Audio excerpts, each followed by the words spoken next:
Better known as Dog the Bounty Hunter, Duane Chapman has made a career apprehending lawbreakers. But with a criminal record and a history of violent threats and familial strife, you might hesitate to call him a good guy.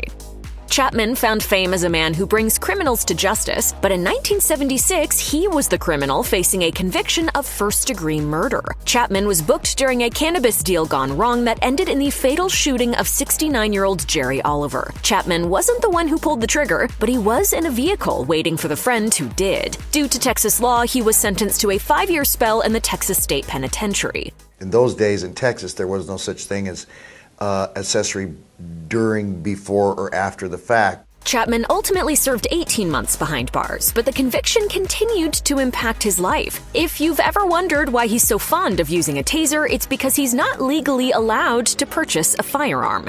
In fact, despite his nickname, Duane "Dog the Bounty Hunter" Chapman isn't actually a licensed bounty hunter. Indeed, due to his criminal record, the mulleted star isn't legally allowed to arrest or apprehend any individual against their will. Daily Mail made the news public on October 2021 after Chapman joined the hunt for then-missing fugitive Brian Laundrie, but those within the industry had known for quite some time. The Florida Bail Bondsman Association's vice president, Mike Harrison, told the publication that Chapman could find himself on the wrong side of the law if he ended up getting physical with any target, as apprehending a fugitive could be seen as kidnapping. Chapman's reality TV career received another blow in 2021 when he was sued for breaching his contract by Unleashed TV president Michael Donovan. The company had worked with Chapman on his now canceled reality show Dog Unleashed, and court documents obtained by The Sun alleged the controversial star had both displayed homophobic and racist behavior while filming the series. What's more, he brandished a taser illegally. Donovan claimed that Chapman used the weapon as a form of intimidation while trying to access an individual's home in Virginia for the show. Because of his conviction, carrying a taser was deemed a criminal offense. While Chapman rebutted that the taser was a prop, the lawsuit alleged that the bounty hunter previously confirmed to a member of the entertainment company that the weapon was real. Chapman didn't take the accusations lying down, with his legal team telling Newsweek that the Unleashed TV president's claims were born out of revenge after business talks between the pair broke down. They said, "Dog is very confident that the fictional claims will be dismissed, and he then will pursue claims against Donovan for malicious prosecution."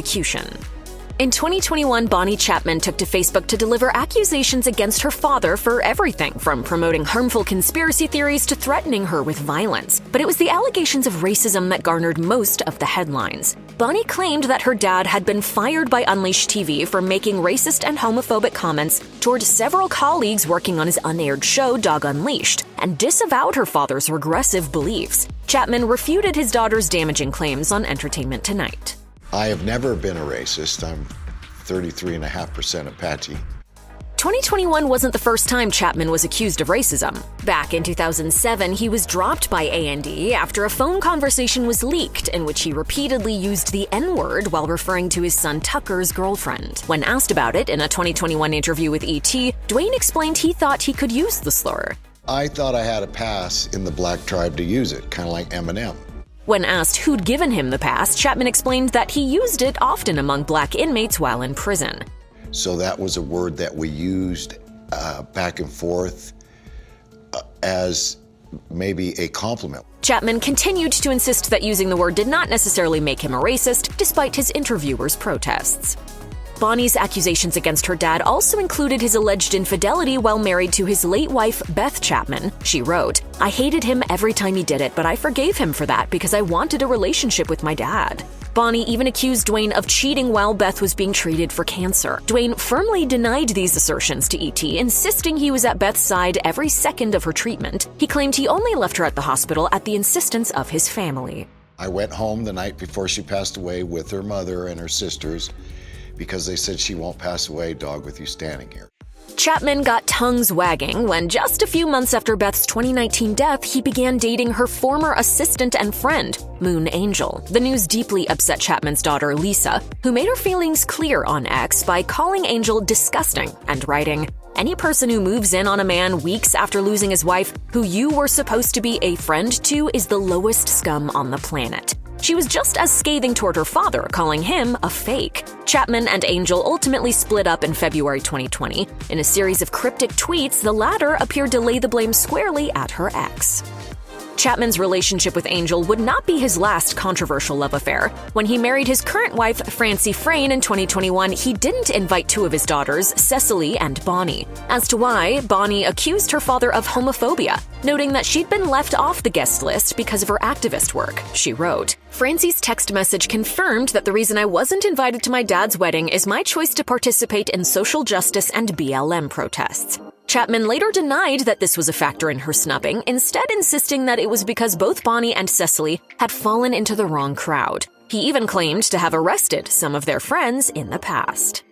In 2024, Chapman appeared on Fox News to both promote his new book and give his 2 cents on the presidential election. First, he offered to boot out any illegal immigrants should former president and 2024 Republican candidate Donald Trump return to power. I will deport, export, and they're going back home. Just a few months earlier, Chapman said that he would be honored to take on the role of, quote, deportation czar, and listed the types of people he'd like to remove from the country first. If you're a lawbreaker and you're in this country illegal and you were booted from another country because you were a felon and told to go to America. Chapman risked being on the wrong side of a bounty hunt in 2022 after getting issued with a tax lien totaling approximately $1.6 million. The reality TV star reportedly owed around $800,000 each in Douglas County and Jefferson County, Colorado, and over $72,000 in Hawaii. Chapman insisted at the time that everything was under control, telling the U.S. Sun, "I've been working diligently to satisfy these outstanding debts and look forward to putting this behind us." In order to do that, however, it seems he had to sell his Castle Rock, Colorado mansion.